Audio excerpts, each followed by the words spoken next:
Hi guys, for today's tutorial, tuturuan ko kayo kung paano gumawa ng Bilis account at paano ito i-activate, step by step. Una sa lahat, kung wala pa po kayong Bilis account or Bilis app, ay i-download lamang po ito sa Play Store.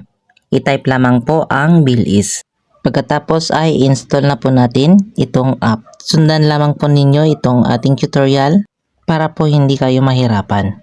At kapag na-download na po natin ito, click lamang po natin itong open.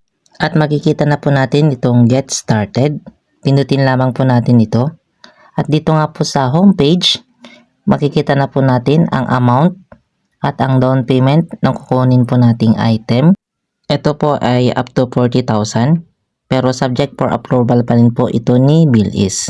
At dito nga po ay pwede po siya ng 4 months, 6 months, 12 months, hanggang 24 months. Dito nga po ay makikita na po ninyo ang inyong mga down payment at order value.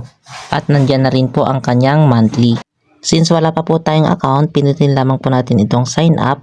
At dito, enter lamang po natin ang ating mga mobile number at ating email address. At meron po magte-text na verification code sa inyong mga number. Enter lamang po ito. At meron din po sa inyong mga email. Enter lamang din po ito.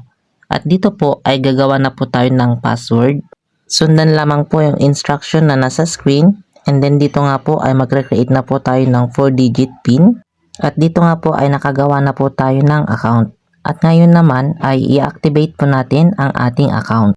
Click activate account. At dito po mamimili po tayo ng ID. Piliin po natin dyan kung anong ID ang meron po tayo. Click continue and then click accept. Click po natin ang allow. Dito nga po ay ihanda na po natin ang napili po nating ID na mayroon po tayo dahil kukunan po natin ito ng picture. Once po na napicturean na ay ganyan na po ang lalabas. We are validating your ID.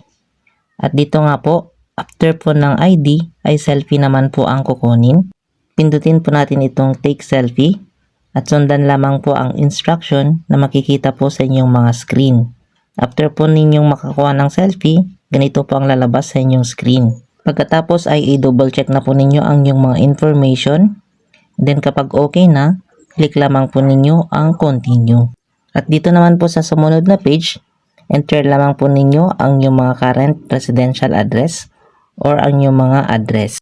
Fill up lamang po ninyo lahat ng box. Dito po sa tell us about your income, mamimili po kayo dito kung ano po yung source of income ninyo, kung employment, remittance, freelance, or business. Once na nakapili na po kayo, ay pindutin lamang po ninyo ang add. For example, ang pipiliin ko po ay remittance. Click lamang po natin itong add at dito po ay meron pong mga questions at sagutan lamang po natin sa loob ng box ang hinihinging tanong. Then after po masagutan, click lamang po ninyo itong continue.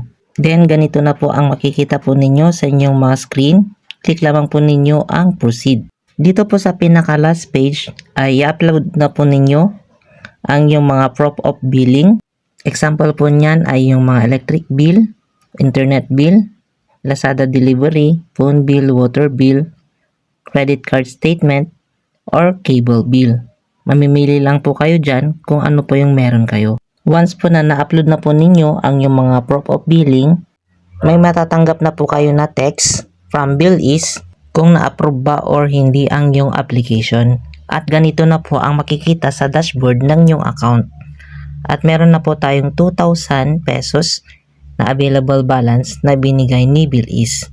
Kung gusto natin ng mas malaking purchase, kagaya ng mga appliances, ay pindutin po natin itong plan a bigger purchase at sagutan lamang po ang nasa box. And then click lamang po ang request. Bale, itong 2,000 pesos na binigay po sa atin ni Bilis ay pwede po natin gamitin sa paglo-load, online shopping, e-wallet, bills payments, at iba pa. At yan lamang po. Kung may natutunan po kayo sa ating tutorial ngayon, huwag po ninyo kakalimutang pindutin ang subscribe button at bell all para lagi po kayong updated sa lahat ng ating mga bagong content.